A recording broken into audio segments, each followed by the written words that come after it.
Hello, Corry PA, Nigel Metal of the UK here, and I've got a very special interview going on with Steph Paynes of Lez Zeppelin, who happens to be playing at the Reg Lenna Center of the Arts this Saturday. And she happens to be the founder of Lez Zeppelin and also the lead guitar player. And Steph, I want to say, first of all, publicly, thank you for doing this interview with me. It's a pleasure, Nigel. Hello to you and everyone listening. Thank you. We're looking forward to this show. We've never been to Jamestown before, so we're excited. I think you're going to like Jamestown. I mean, that's where Lucille Ball was, you know. That's what we hear. So, one of the questions I wanted to ask you was, when did you first start playing guitar?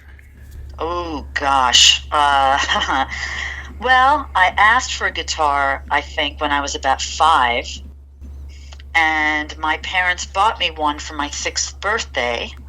So I got the thing in my hands, and I sort of, tickled the strings a bit, but then didn't really pick it up again until I was about, 9 maybe? 8 or 9. Really? And then once I did that was it. I mean, I was playing ever since. Now, do you remember your first guitar? And if you do, what was it? What did you have? Oh, I do, actually. And sadly, I sold it to a friend. And I wish I had not, but it was a small-sized, nylon string guitar. I'm not sure what make it was. It may have been a K or something, but it was a kid-sized guitar, although it was a real one. It wasn't terrible. It was just a bit small scale. Right. And I played that for a little while, but then I got, some Brazilian guitar, which was also nylon string, beautiful rosewood thing. Played that till I was about 12 or 13, and then I got my first real sort of Gibson, which was a Gibson ES-125, because I was playing jazz by that point. So it's a semi-hollow body guitar with a single cutaway. They made them for a very short while and then stopped. But I still have that. It's 1969. My goodness. Or 68, actually. 68. 1968 version of that. Or was it in 1968? I'm sorry, what? So was it in 1968, actual 1968? Yes. It was. Actually, I still have it. It's a 1968 Gibson ES-125. Nice. Which I don't really play live, but I have it. You still have it laying about and stuff. So yeah. All right. And now you say that you played jazz, which kind of gets me to my next question. I was going to ask you if there were any other genres that you had actually played, and you obviously answered that one already. You said jazz and everything. You see, I knew you were going to ask that question. I was deep into jazz first.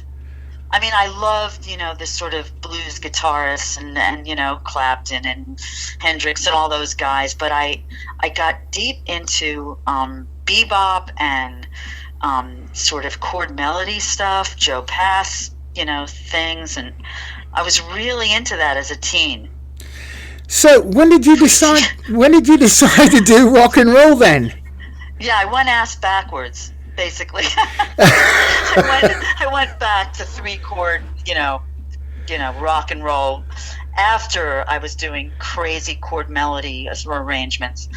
I think it was probably just, when I used to play in stage bands and stuff in high school, but then when I went to college, I joined a band, an actual band, and it was sort of a new wavy kind of post-punky thing, and that's when I tried to start playing quote-unquote more rock contemporary stuff, as it were, and I was pretty bad at it. No. No, I mean, the thing is that it's a feel thing, it's just I did not have this sort of,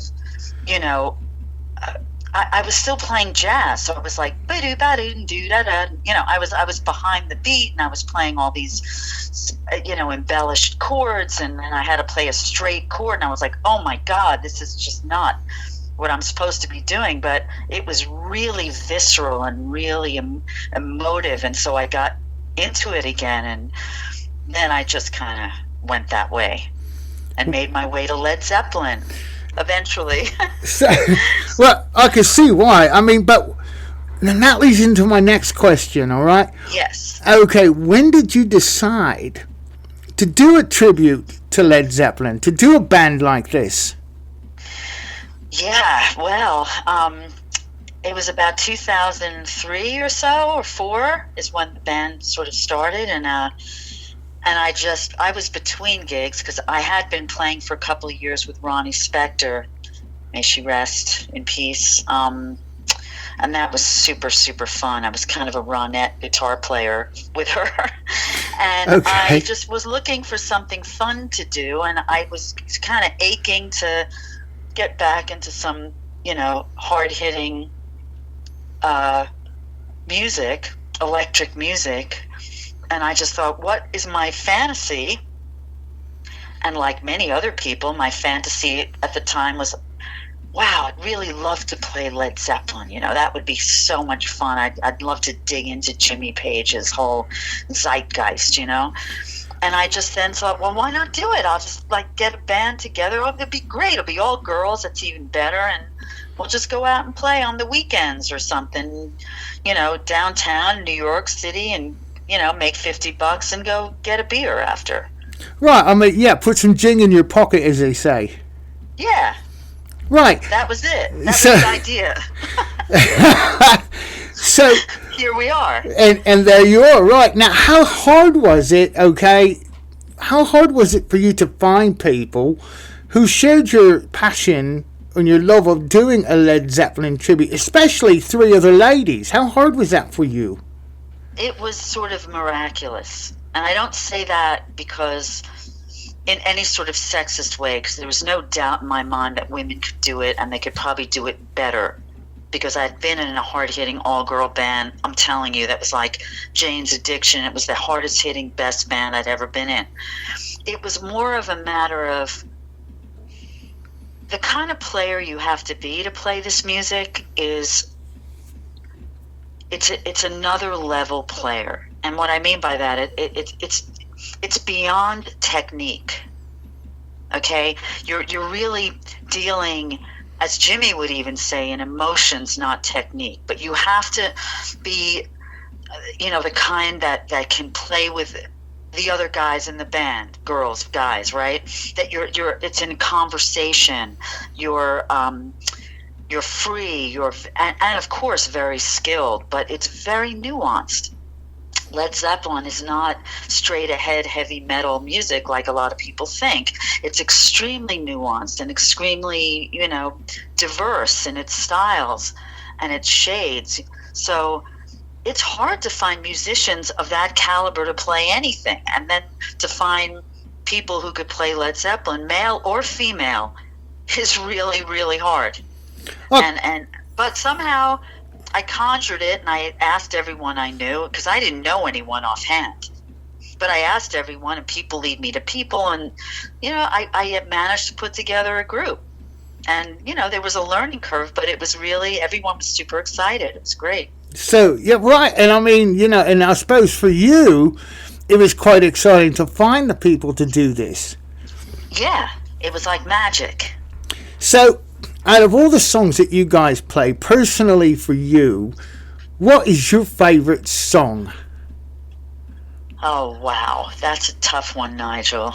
That's not really a fair question. I usually say that it's the last one we've been working on is always the most fun, because we're still sort of excited and getting our heads and hands around it.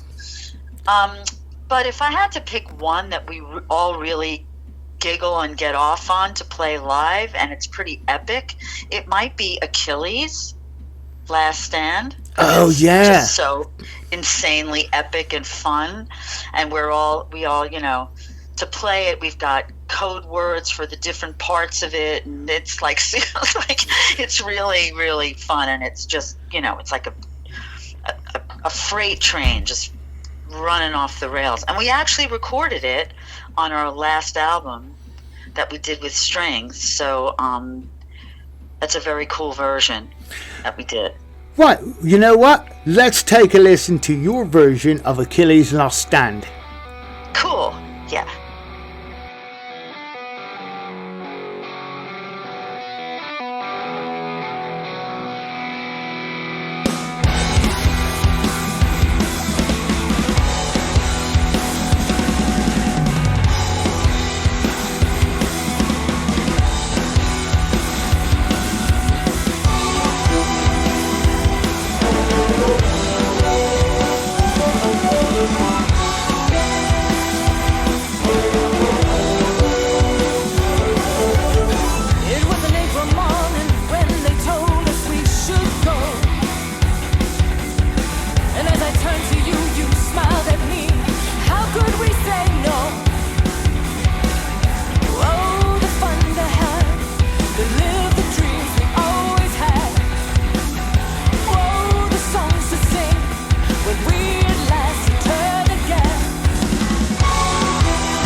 Alright, we are returning. This is Nigel Metal at channel 98.9 FM, Corry's Modern Rock, and I'm talking with Steph Paynes, who happens to be the founder and lead guitar player of the all-female tribute band Lez Zeppelin, who's going to be playing at the Reg Lenna Center of the Arts this Saturday. Make sure you go. You're going to want to see this band. And we're going to continue on with our conversation. So, Steph, you know, another question I have for you, and I want to hit this one, right? How does it feel to be called the most powerful all-female band in rock history by Spin Magazine? What was it like for you? You know, it's funny, Nigel, because that particular quote, which was Chuck Klosterman, I don't know if you know him, but he's quite a renowned, I don't even want to say music journalist or rock writer, because he's like a cultural, and you know, he sort of writes about pop culture, and he's very, very good. And you know, I learned that Spin wanted to do a story on the group, and it was one of the first really big stories that was done on the band quite early on, and it was very exciting because, you know, there was such a buzz about it. And he interviewed 3 all-female, quote-unquote, tributes, or not, but girls that were playing this music that was traditionally considered music made by men. Like, only men played this stuff. And there was this sort of trend for female bands to pick up on this heavy music. And we were one of the bands interviewed. And I knew about Chuck because I had been a former rock journalist myself. So I had interviewed many bands myself. So I was kind of, you know, media trained, as it were, in this kind of thing. And we hit it off immediately, and you know, we had a great conversation about all this stuff. I'm not sure the other 2 bands did as well, but he ended up coming to a concert and loved the group. And I had no idea what he was going to write, and I was scared because I knew that Chuck would have some grand unifying theory, and we might, who knew where we would fall within it, you know? It could be snarky. And I remember when the issue came out, and I had a friend who was in the street. She goes, "Oh my God, you know, there it is." She picked it up on the newsstand, and she was on the phone with me. I go, "Open it up." And she started reading this to me, and she read me that line that you just said. This might be the most all-powerful. And I nearly fainted. I was like, "What? You know?" And she goes, "Yes." I go, "No way. Nobody wrote that." She goes, "Yes." And I just could. It was hard for me to imagine because I wouldn't have even written that about ourselves, you know? Right. But it was so incredibly, you know, beautiful. I mean, you know, it still may be the best quote ever. There have been a lot of really nice quotes. We've gotten great press, I must say. It's really, the press have been very kind to us and not so kind to Led Zeppelin when they were around. So we had the opposite experience, oddly. But it was an amazing thing. I mean, I've been trying ever since then to believe it. Well, you got to kind of pinch yourself when you read something like that about yourself. Totally. I totally didn't believe her. I had to see it for myself. So, go out and buy 60 copies, you know, just to make sure, you know. Exactly. So, now, how did it feel, right? And you know, I got to admit, I'm a bit jealous when I reading this question. How did it feel to have met Jimmy Page? Not only meet him, right, but he attended one of your shows in London in June of 2013. For you, what was that like? Wow. Well, all I can tell you is that it was a good thing I'd met him before, because I'd met him previous to that. Okay. And we really, it was one of those things, because I'd been waiting for 10 years to meet him. It's like, you know, I had this whole, because I was so deep into his head, you know, I was so deep into his art that, you know, meeting him was a dream. You know, I thought about it quite a lot, and I always played as if he were in the audience, because that was my bar. And it still is my bar. It's like I have to play as if Jimmy's in the audience. Okay, so when I first met Jimmy, which was at the it was at the after party for the premiere of Celebration Day, which was the film they made about their reunion concert in London in 2007. Right, and did you happen to go to that show? I did, actually. What was that like? I was one of the lucky people who was able to go. I had a friend who was good friends with Jimmy, and he and his mate were doing some guitar work on his amps and stuff. And this was a good friend of mine at the time, and he knew that I should go. And he gave me a ticket. Okay. So I went, and we sat in Jimmy's section. The whole thing was insane. But when I didn't meet Jimmy then, but when I finally did, at the premiere in New York, at the after party, somebody, pulled me up to him and shoved me in front of him and said, "Jimmy, this is Steph from Led Zeppelin." And Jimmy just looked at me and he's like, "Oh," because I didn't know.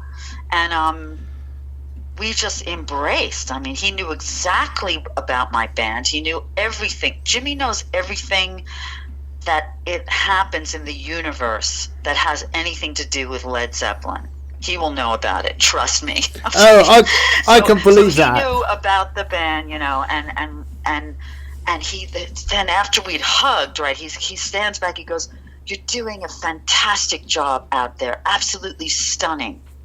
He says to me, especially the first album. And I was, again, it was like the Chuck Klosterman thing. I was like stunned, like, oh my God. And then I got to tell him, oh no, the first thing I actually said to him is, Jimmy, it's really hard being you. And he goes, "It is, I know, it is." And we laughed, about that. But then I just got to tell him, how great, how much love, great music he's brought into my life, and thank him for it. And, it was really wonderful for me to be able to tell him that in person. And probably nervous all the way as you're doing so. Yeah, but and he really took it in, and he was really moved by it. It was really a meaningful moment. And then he came around, and then we talked for another half hour. And I told him we were going to come to London at some point, blah, blah. So basically, I made it happen. I booked a tour of England, and we ended up in London. And luckily, he was there in the city at the time. And I'd given, it's a very long story because he called me up in the van. The whole thing was so crazy. Like, he called me because he messaged me and I didn't see the text. So he's like, "What happened to her?" He called me up. Anyway, I knew he was going to probably show up. And it was one of those moments where I had to say, okay, I'm either going to freak out. Right. Or I'm just going to catch my breath. And I always play as if he's in the audience, so what difference does it make if he's really there? And I had to sort of tell myself that, and the band, we huddled and we're like, let's just play our asses off. We just went out there and charged like an army the stage, And I think he came in somewhere during Dazed and Confused, like my bow solo or something. All I can tell you is I'm glad I didn't know. The rest of the band knew that he was there. I didn't quite know yet. But at the end of the show, we all knew. I saw him at the back. We knew he was there, and we had already been raging. And the audience went nuts, and we had played a really good show. And, it was amazing. And he loved it. That was the amazing part. If he had not loved it, I think I might have, I don't know what I would have done. Right, I mean... But he absolutely loved it. Right, I mean, because when I've been talking about your band, and during our ticket giveaway and everything, I said, they're Jimmy Page approved. I mean, you can't get any better than that, right?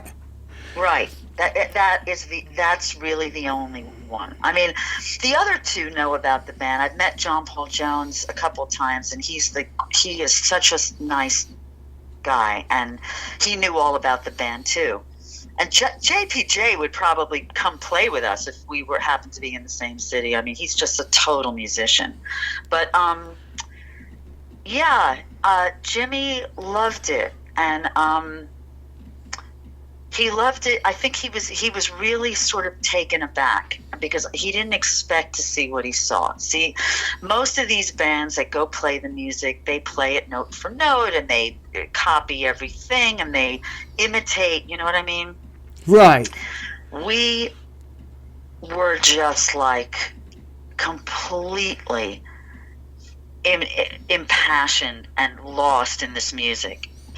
And I think he was struck by, because he came back and said, that's how it should be done. That is what it is. That's it. You got it. That is, it is a music of intensity and passion and dynamic. And you just have to, be that kind of musician where you throw yourself in and let it all happen. Right. And he absolutely loved it. And he's been recommending us since. I mean, it's really quite amazing. I can only imagine. Yeah, and then he hung out with us for a good hour at least. And then, he suggested we take a picture. I didn't. It was one of those moments, I almost didn't know what to do after that. My bass player and I looked at each other and we went like, now what? Now what do we do? I was like, it was sort of, we've done it, Right, I mean, things like, did that really happen? Yeah. Totally. Now, for your first album, right, you worked with Eddie Kramer. Yeah. Who had worked with Led Zeppelin. What was that like? It was another one of those moments where I can't even believe this is happening. I mean, the band was enjoying a really sort of almost meteoric rise because it was an idea whose time had come, and we were playing this music in a certain way, And we had a manager and a business manager, and we had a whole plan, and we thought we'd make a record, and we got people to fund the record and all this stuff. And I just threw out to our manager, I said, why don't we just ask Eddie Kramer, because I used to joke with the girls, oh yeah, we'll get Eddie Kramer to come in, and they would laugh. So then our manager said, well, I can always call him.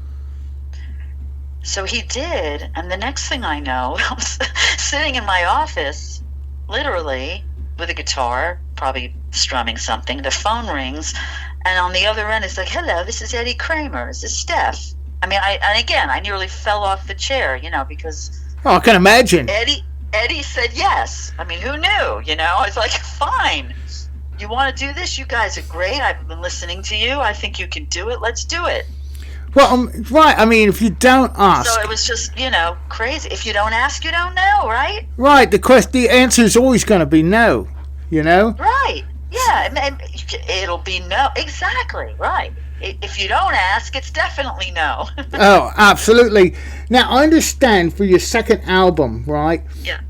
That you had used the same equipment from the 1960s as Led Zeppelin did. Yes. So my question is, did you have to go searching for this equipment, or was it already available in the studio where you were recording it?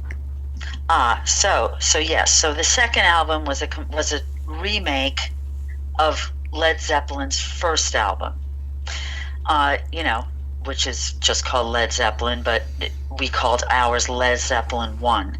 And we were working at the time with a producer, this guy that I mentioned, his name was Perry Margolef. He was a friend at the time, and he's the guy that brought me to London to see the O2. But he had a studio in New York, and he also is a vintage guitar dealer, one of the biggest. So he had all this gear in-house. He had it all. So, right, you didn't have to go searching and scouring all over the city of London. We had to go searching in his warehouse for the right guitar. That's it. I mean, he had the amps, he had the guitar, and he also had Jimmy's ear. So he would ask Jimmy, which model of guitar did you use on this song? And Jimmy would tell him. Oh, my God. Wow. I mean, that's, to actually use... vintage equipment like that to get the sound. I mean, because I've listened to that album that you did. Yeah. And I'm thinking, I mean, it's like they've got the same sound. Yes, we spent a lot of time. It was almost like a graduate student's sonic experiment, like thesis or something. I mean, we were able, because of the studio we had access to, and because these guys were into it, it was fun for them too. We were able to spend a lot of time matching tones, playing with amplifiers, figuring out how they were mic'd, how they were, and you know, we would A/B it. And I'm telling you, there were times before the vocals went on, half the time we didn't know who was who. We'd be listening to the record. I was like, is that the guys or was that us? Oh, that's get it wrong.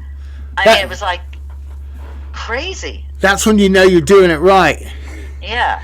So, you know, we really had, it was a really interesting ear training, because the more you listen, the more you realize the nuance and even things like the way you strum the guitar, if it's an upstroke or a downstroke or this or that, will change the sound of a riff, and you become like a crazy person. I mean, but the ear training is amazing. You start to hear more and more and more.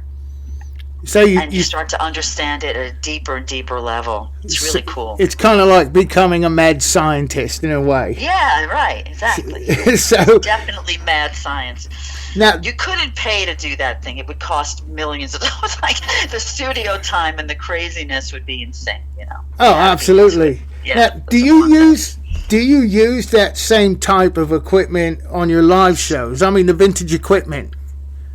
No, I mean, I don't own that stuff, so it's not mine.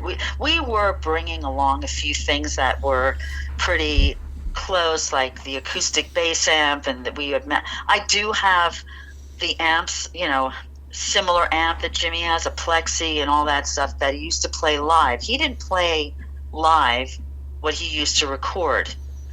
I mean, the recording on that first album, he was using a Supro, he was using high watts, he was using certain guitars that were not ever present.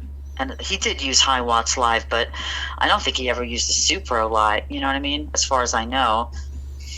So what happened in the studio was different than their live setup. And we used the same things that they did live for the most part, except way scaled down. I mean, I can't play through a stack like that. I'll blow the roof off, and there's no way. It's just way too loud. Right now, you know, with the way that venues are with their sound systems, and there's just no way I could use a 200-watt Plexi and get the right sound out of it. You know, it would have to be turned up enough, and it's just super loud. Oh, I can imagine, but it would be kind of fun to do, you know? I've done it, and it sounds right, but you can't do it live very rarely. Well, maybe in a stadium, or an arena where it should be played, you know? Oh, absolutely. Now, what I do is I've helped represent female-fronted bands here in our local places, you know, and getting them some airtime that they need, right? Mm-hmm. Now, and I know they're going to be listening to this interview, so the question I have for you, for them, right, for all the female rockers out there who are starting or doing or listening, what obstacles did you have to overcome to get someone to see your vision and help you ladies get to where you are today? Well, happily, I think that the environment for women, female musicians, rockers, whatever it is so much better now than it was even when I started this band. There are just many more women who are taken seriously as guitar players, as drummers, as, you know, everything else. We, of course, met a lot of skepticism early on. We still do, but you know, I knew that was going to happen. You know, when I started this band, and as a result, I always felt that we had to be twice as good as any guy. We had to be twice as good because the audience who would come in would be completely skeptical, which they were. They thought it was novel. They thought, oh, let's see this. It's called Lez Zeppelin. Maybe they'll kiss each other, you know, blah, blah. But they didn't expect to get the real thing. They didn't expect to get a powerful Led Zeppelin-like concert.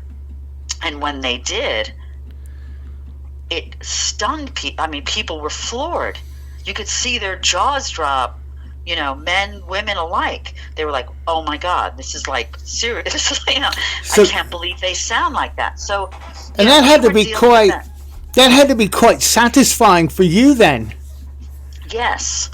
I mean, I didn't mind that they were coming in, with a sexist attitude, because we would just change their minds. Fine, gauntlet thrown.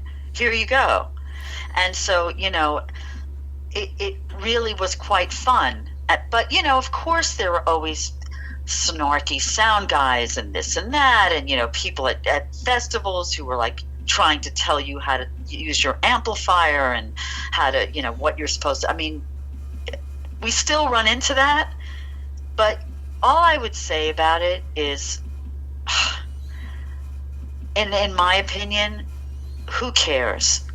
If they're gonna be like that, laugh at it, because you know what? When you start to play, they're gonna come up to you afterwards. If you've done your homework, if you may need to be better than the guys, so work at it.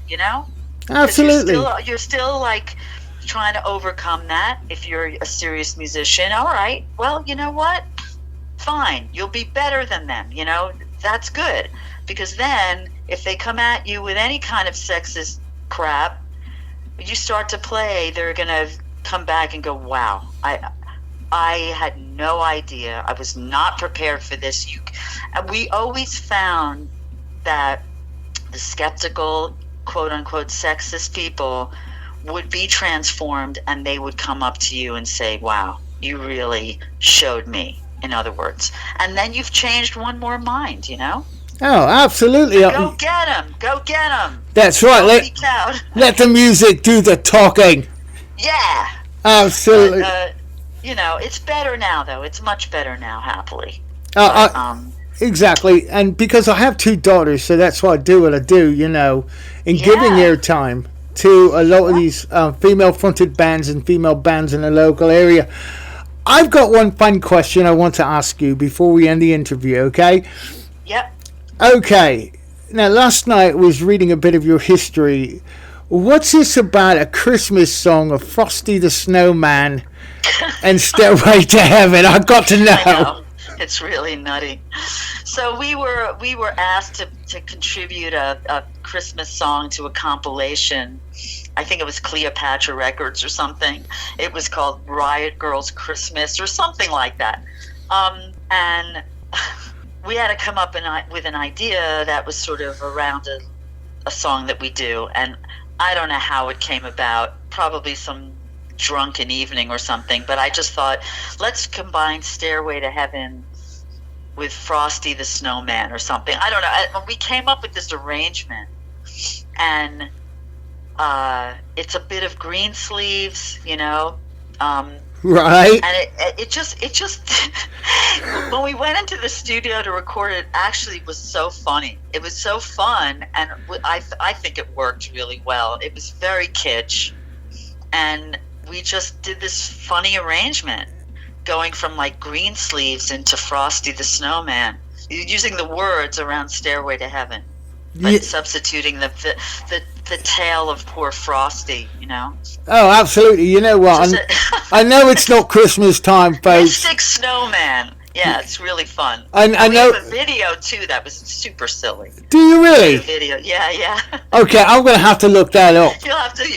Yeah, there's a video. If you can't find it, let me know. I'll send you the link. All right, and you know what? I just want to let the folks out there know, I know it's not Christmas time, but we're going to play the song anyway. It's almost Christmas. Right. I know. And you know what? I've got 2 daughters and their mother, and I got to tell you, Christmas time, I mean, they start getting ready for Christmas right after Halloween. So, that's right. But I want to thank you for doing this interview with me. Oh, it's been fun, Nigel. Thank you. Thanks for thinking of us, and I hope we see you at the show. I hope you bring your daughters. I hope so too. As a matter of fact, I got to give them a call, because I got to take them to this, especially my one. She happens to be a fan, so we'll get to go see you. It's empowering. We love to see young girls in the audience. We really love that. that is a great, great thing when, they're looking up. Because, unlike when I was growing up and thought, oh my gosh, I want to be a guitar player, I want to play like Eric Clapton or Jimi Hendrix or Jimmy Page or something. And, the first thing I thought was, I can't do that. I'm a girl. Like, that's not for girls. Because there were no girls. I mean, there really weren't. I mean, maybe a handful somewhere, but you didn't hear about Sister Rosetta Tharpe very much. You didn't, maybe you heard about Joan Jett or something, or Bonnie Raitt, but it wasn't like Jimi Hendrix, So now it's so great to see young girls at the front of the stage, because then they can look up and say, this is something girls do. Absolutely. If I want to do it, this is what I can do. This. Look at all these girls doing it, and it's a very, very different thing. And not only and we just love to see that. And not only just doing it, you do it very, very well, I've got to say. Well, thank you. So Thank you. We're looking forward to seeing you on this Saturday night, and I want to thank you very much for this interview. You're welcome again, Nigel. Thank you. Thank you. Ladies and gentlemen, this is Nigel Metal, and that was Steph Paynes of Lez Zeppelin. And like I was saying, they're going to be playing this Saturday night at the Reg Lenna Center of the Arts. I know you got a ticket because I know I gave you one or two. Make sure you go. Yeah, perfect. See you then. See you then. Thank you, Steph. Okay.